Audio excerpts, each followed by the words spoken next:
방금 소개받은 루닛의 백승욱이라고 합니다. 제가 PDF로 자료를 좀 이제 막판에 드렸더니 좀 확인이 안 되는데요. 지금 글자가 안 나오고 있네요. 빠르게 진행하겠습니다. 저희는 이제 의료 인공지능을 만들고 있는 스타트업이고요.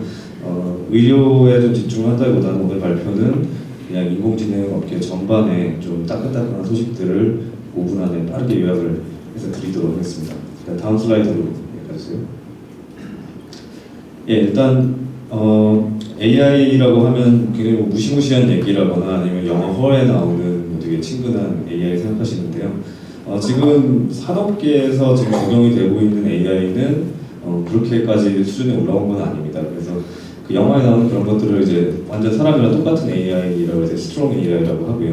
그 다음에 완전히 사람이랑 같은 게 아니라 일부의 이제 기능 하나하나에만 집중한 어떤 약한 인공지능들, 그걸 실제로 영어로 이제 weak AI라고 부르고 있습니다. 그래서 다음 슬라이드로 보세요. 지금 여기 보시는 것들이 사실 로봇하고 인공지능도 굉장히 좀 뗄 수가 없는 관계이긴 한데요. 여기서 예를 들면 휴고라든지 지고라든지 아니면 페퍼 이런 것들 생각하셨을 때 이게 뭔가 나중에 이게 똑똑해지는 사람을 어떻게 할 것 같은 그런 인공지능이라 생각하실 수도 있지만 여기 들어간 모든 인공지능 관련된 기술들은 전부 weak AI라고 부르고 있습니다. 그리고 그 다음으로 넘어가세요. 예를 들면 사람이랑 퀴즈 대결을 해가지고 사람이 이겼다라고 한 이제 IBM 왓슨이라는 그런 인공지능 시스템도 있는데요. 그럼 사람이랑 퀴즈 대결을 해서 이겼으니까 정말 무시무시한 인공지능 아니냐 하실 수도 있겠지만 이거 역시 이 퀴즈쇼에 굉장히 특화된 weak AI라고 보시면 되겠습니다. 그래서 다음 장으로 넘어가시면요. 한글 폰트가 좀 깨지는 거네요. 그래서 weak AI가 당분간 주로 대세를 이룰 것이고요. 스트롱 AI 우리가 이제 겁내는 그런 스트롱 AI 시대가 오려면 몇십 년 지나야 될 것이다. 그러니까 안심하셔도 될 것 같고요. 오히려 이런 weak AI라는 기술로 우리가 어떤 것들을 할 수 있는지 그런 것들에 대해서 좀 살펴보는 게 좋을 것 같습니다. 다음 슬라이드 넘어가시고요. 한글로 썼는데요. 일단 학계의 트렌드입니다. 그래서 아쉽네요. 한글 폰트가 이렇게 돼가지고 학계의 트렌드를 제가 먼저 설명드린 이유는 이 인공지능 기술이 바로 산업에서 시작되는 것이 아니고요. 전 세계적으로 다 학계에서 먼저 출발하고 있습니다. 그래서 학계에서 논문의 형태로 이러이러한 게 가능해요 라고 먼저 가능성을 보여주고 나면 이제 그거를 산업계에서 받아서 하는 경우가 있고요. 아니면 요즘에 이제 인공지능이 워낙 또 산업적인 가치가 또 크다고 하니까 산업계에서도 반대로 학계에 뛰어들어서 학술계에 논문을 쓰고 이런 경우도 많이 등장하고 있습니다. 그래서 예전에 이제 그 위키 AI에서 여기 보시면 이제 눈, 귀, 입 이런 것들 기본적인 펑션들에 대해서 사람이랑 비슷하게 동작을 하게 할 수 있는 이런 기능들은 이미 2012년, 3년 이때 어느 정도 기본적인 그 끝을 봤다고 보시면 되고요. 이제 그 다음 단계로 넘어가고 있습니다. 그래서 지금 제가 눈, 입, 귀, 코를 이렇게 선을 그어놨는데요. 저게 의미하는 게 이제 다양한 정보를 융합해서 생각할 수 있는 쪽으로 기술 트렌드가 넘어가고 있습니다. 그리고 두 번째 트렌드는 가운데 보시는 거에 이제 추론이라고 제가 써놨던 건데요. 추론이라는 거는 이제 단순히 무슨 사진 보고 여기 뭐가 있어 이렇게 맞추는 게 아니라 더 넘어서 좀 더 논리적인 사고를 하는 거죠. 그러니까 그게 조금 더 이제 인간 인공지능에 가까워질 거라고 생각을 해서 그 다음 연구 토픽으로 자료를 작업하고 있습니다. 그리고 세 번째는 이제 보통 인공지능은 사람의 어떤 지능을 그대로 묘사하는 걸 생각하기 쉬운데요. 이제 그거를 달성하기 위해서 개발됐던 그런 기술들을 인간의 사고를 따라가게 쓰는 게 아니라 뭔가 다른 용도로 프랙티컬하게 사용하는 그런 움직임들도 많이 보이고 있습니다. 그래서 세 번째 그림이 의미하는 거는 왼쪽 사진은 좀 저해상도 사진이고요. 오른쪽 사진은 이제 좀 고해상도 사진인데요. 오른쪽 사진은 그 왼쪽 사진으로부터 인공지능이 만들어낸 사진입니다. 저런 것들이 이제 인공지능 기술을 통해서 가능해지고 있습니다. 다음 슬라이드요. 일단 먼저 다양한 정보의 융합의 한 가지 최근 예를 좀 말씀드릴게요. 일단 비주얼 Q&A라는 분야가 있습니다. 그게 뭐냐면요. 일단 Q&A는 질문하고 답을 하는 거잖아요. 근데 비주얼이 붙은 이유는 이제 사진을 보고 질문을 던지는 거예요. 그래서 예를 들면 여기 사진을 찍었을 때 여기 사람이 앉아있니? 이렇게 물어보면 yes 이렇게 답을 해야 되는 거고요. 뭐 고양이가 있니? 그럼 no라고 해야 되는 거죠. 그런 것들을 과연 컴퓨터가 할 수 있는가? 이런 걸 푸는 게 최근 또 하나의 트렌드가 되고 있습니다. 그래서 이 비주얼 Q&A라고 하는 이 마이크로소프트 리서치나 이제 버지니아 텍에서 준비하고 있는 이 대회라고 할까요? 예. 여기서는 그 지식을 가르치기 위해서 지금 여기 보시는 것처럼 어마어마한 숫자의 이미지와 그것에 대한 질문 그리고 답들을 크라우드 소싱을 통해서 모아놨습니다. 그래서 이걸 가지고 컴퓨터를 가르쳐서 질문에 답을 해봐라 뭐 이런 걸 하고 있고요. 그래서 다음 슬라이드 가보시면 그러니까 이런 게 되는 거죠. 혹시 이 데모를 온라인에서 보신 분도 계실 텐데요. 이건 이제 페이스북에서 이런 비주얼 Q&A 데모를 만든 겁니다. 그래서 이제 사진을 보고 지금 저 사진이 뭐라고 되어 있죠? 지금 걔가 어떤 게임을 하고 있니? 라고 했을 때 정답으로 프리스비라고 답을 하는 인공지능이 나와 있고요. 그 옆에는 그 볼의 색깔이 뭐니? 라고 물어봤을 때 옐로우라고 컴퓨터가 답을 합니다. 그래서 이런 것들이 지금 최근에 좀 리서치 토픽으로 많이 떠오르고 있고요. 그 다음 슬라이드로 가보시면 이제 리즈닝, 그러니까 추론하는 거죠. 그래서 여러 가지 문장들을 줍니다. 예를 들었을 때 오피스는 홀웨이 옆에 동쪽에 있고 또 키친은 오피스의 북쪽에 있고 뭐 이렇게 했을 때 예를 들면 키친에서 가든으로 가려면 북쪽으로 가야 될까? 라는 질문을 하면 사람은 막 이렇게 추론을 해가지고 동쪽이고 서쪽이 이렇게 얘기를 할 수 있잖아요. 근데 컴퓨터도 그걸 할 수 있을까? 라는 겁니다. 그래서 이것도 역시나 이제 페이스북에서 그 엄청난 데이터를 만들어서 연구진에 공개를 하고 있고요. 여기 보시는 것처럼 이제 데이터 타입이 어떤 그런 뭐랄까요 그 문장 있죠. 뭐가 동쪽에 있다 이런 것들을 이제 텍스트로 막 주면 이제 그게 하나의 어떤 스테이트먼트가 되는 거고요. 그 다음에 맨 마지막에 그걸 기반으로 해서 무슨 질문을 했을 때 정답은 뭐였고 그거에 어떤 기반이 되는 문장은 뭐였다. 뭐 이런 식으로 이제 컴퓨터한테 가르치는 겁니다. 굉장히 복잡하게 가르치긴 하지만 그래도 굉장히 사람한테 뭔가를 가르칠 때 상황이랑 좀 비슷하게 가르치게 되어 있고요.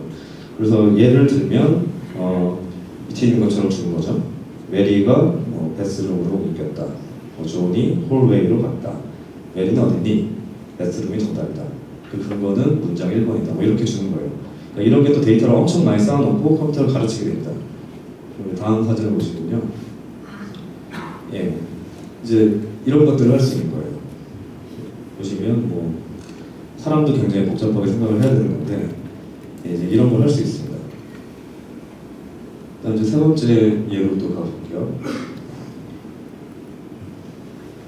요거는 또 최근에 나오고 있는 딥러닝을 이용한 재미있는 연구인데요. 원래 슈퍼 레졸루션이라고 하는 분야가 있었습니다. 그러니까 이미지가 작은데 이거를 키우고 싶은 욕구가 있잖아요. 보통 이제 디지털 미디어를 다루다 보면. 그래서 인터넷 하시다 보면 이제 많이들 느끼셨겠지만 원본 이미지 해상도가 저렇게 작으면 키워봤자 저렇게 안 예쁘게 되죠. 근데 저걸 말이 되게 키우는 방법이 없을까? 라는 연구를 굉장히 오랫동안 해왔는데 그 수많은 연구의 노력들을 최근에 인공지능 기술이 다 좀 갈아엎고 있어요.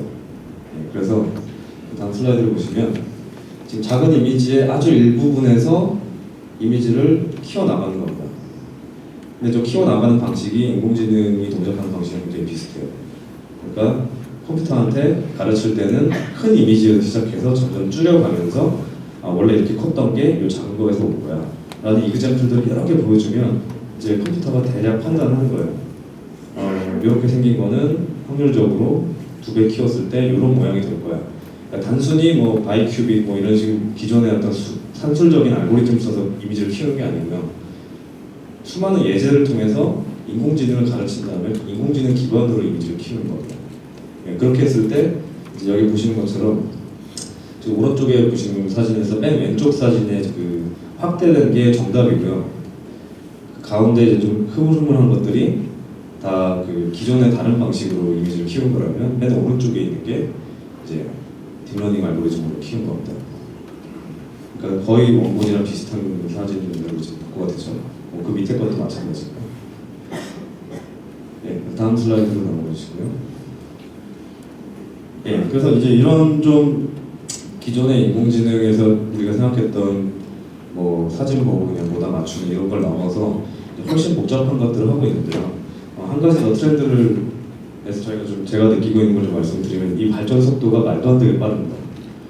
여기 보신 것처럼 특히 작년이 좀 심했는데요. 이게 2015년에 3월에 이미지에서 이제 뭐 누군지 맞추는 거 그냥 그거를 이제 사람의 수준을 뛰어넘는 게 구글에서 나왔어요. 이제 얼굴 사진을 주고 누군지 알아맞추게 하는 거. 그래서 이건 이제 끝난 문제다라고 했고 이제 그럼 다음은 뭘까 이런 생각을 하고 있는데 갑자기 이미지를 갑자기 줄글로 이렇게 설명하는 거 컴퓨터가 이게 조금 더 어려운 거잖아요. 근데 이게 6월에 나와요. 그리고 더 복잡한 그 리즈닝, 추론하는 부분이 또 11월에 나옵니다. 1년 사이에 뭐 엄청난 것들이 쭉쭉쭉 나오고 있어요. 그래서 지금 이거 연구하시는 분들은 굉장히 힘들어하고 계시고요. 주제에 할 게 없어진다고. 예, 그렇습니다. 그래서 이 가속도라면 사실 2016년, 2017년에는 진짜 지금 상상하지도 못한 뭔가를 보게 될 수도 있을 것 같습니다. 다음으로 넘어가세요. 예, 그다음에 이제 산업계 쪽 얘기인데요. 이제 인공지능 연구하는 사람들이 이제 이 기술 가지고 가장 산업계에서 뜰 분야가 어딘가라고 했을 때 일단 기술 자체로는 어떤 언어에 대한 이해가 가장 넥스트 빅띵이라고 예측을 했고요. 그다음에 인더스트리에서는 의학이 가장 큰 임팩트를 가질 거다라고 했습니다. 근데 이제 의학이 가장 큰 임팩트를 가질 수 있을 거라고 한 거는 의학 연구가 이 인공지능을 동작하는 거랑 굉장히 비슷하게 되기 때문인데요. 이거는 뭐 저희도 공감하는 부분이기 때문에 저희 회사도 의료를 잡아서 하고 있고요. 그래서 의학 분야가 굉장히 뜰 것이다라는 게 첫 번째 인사이트고 다음으로 넘어가세요. 전 세계에서 이 인공지능 기술을 의학에 접목한 스타트업들이 굉장히 대규모 펀딩을 받고 있습니다. 그래서 미국에서도 이제 뭐 엘리틱, 헬스마인드, 혹은 이스라엘의 지브라 메디컬, 한국에도 이렇게 두 업체가 지금 의료 인공지능을 하고 있고요. 올해 내년이 굉장히 치열한 어떤 경쟁의 장이 될 것 같습니다. 다음 슬라이드로 보세요. 그 다음 트렌드는 이제 이게 사실 물건을 만들어 파는 비즈니스가 아니라 한 향후 5년, 10년을 바라보는 약간 투자에 가깝거든요. 아직까지 스테이터스는. 그래서 연구 조직에 대한 대형 투자가 엄청나게 일어납니다. 일단 조금 지난 얘기긴 하지만 2014년에 딥마인드라는 회사가 구글에 4천억 원에 팔렸죠. 근데 이 회사는 제품도 없고 논문 열심히 쓰는 엔지니어들이 몇십 명 모인 그런 회사였고요. 그리고 최근에 이제 오픈 AI라고 해서 여기도 이제 간 만들어진 최신 인공지능을 다루는 연구자들의 조직에 비영리 조직에 이제 1조 원의 투자가 결정이 됩니다. 그리고 투자한 사람도 뭐 앨런 머스크, 샘 얼트만 뭐 이런 유명한 사람들이죠. 이런 움직임이 일어나고 있고 페이스북도 사실 AI랑 관련 없어 보이는 회사잖아요. 근데 인공지능에 엄청 투자를 하고 있고요. 보통은 이제 마이크로소프트는 마이크로소프트 리서치 이렇게 하는데 여기는 특별히 AI 리서치라고 해서 페어라는 조직을 미국에도 만들고 그다음 파리에도 만들고 이렇게 그래서 강한 투자를 하고 있고요. 그다음 토요타도 사실 인공지능이랑 별 상관없어 보이는데 이제 자율주행 관련해서 한 투자일 거라고 예측을 합니다만 역시나 1조 원에 가까운 투자를 하면서 연구 조직을 세팅했습니다. 그러니까 이렇게 연구 조직에 대한 어떤 대형 투자가 이루어지고 있고요. 이제 아쉬운 점은 이제 한국은 그렇게 이렇게 좀 파격적인 투자가 아직은 이루어지지 않은 것 같고요. 지금 이건 오늘자 기사인데 계속 문제 제기만 좀 많이 되고 있는 상황인 것 같긴 합니다. 그래서 제 생각에는 뭐 투자를 하시는 분들도 좀 과감한 의사결정이 필요하지만 이제 연구하는 연구자들도 좀 세계 수준의 연구 결과를 발표해서 같이 좀 노력을 해야 되는 부분이라고 생각을 하고요. 근데 제 생각에는 실제로 이제 한국인 연구자들은 세계 최고 수준의 연구를 하고 있습니다. 그래서 아까 설명드렸던 그 이미지 스프레드, 이미지 그 해석을 올리는 연구나 아니면 그 비주얼 퀘스천 앤 앤서링 이런 연구들은 다 한국 사람의 연구 결과였고요.